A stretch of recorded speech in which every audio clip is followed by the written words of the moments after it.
Баршаларыңызға қайырлы күн. 5:30 жұмыс бастайын деп қазір Құдай қаласа. Анау 10 айлық виза туралы айтып кетіп тұр. Біреулер жоқ деп жатыр ғой, историясы салыпты, жоқ деп ондай. Ол қазір жоқ, 26-тан бастап болады. Яғни бәріне бірдей бермейді, оны тек фермалардың запросы бойынша и спонсорлардың запросы бойынша ғана береді.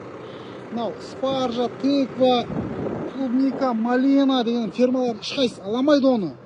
Мұнда жыл 12 ай андай өте үлкен жұмыс жүргізетін фермалар бар.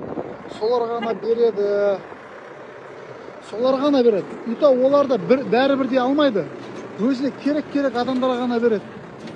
Оны көп адам дұрыс түсінбеген ғой. Студент деген парақша бар. Сол парақшадан көрсеңіздер болады. Қалай берілетін жолдарын ше.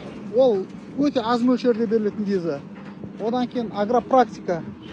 Норвегияға, осы Англияда жүріп, Норвегия вакансия алғандар бар болса, құтты болсын. Маған да вакансия берді Норвегияға. Біреулер, ой, жабық, бермей жатыр деп айтпас үшін, келесі видеода мен өзім WhatsApp вакансия бергені и кімдерге берілген туралы ақпарат беріп кетемін.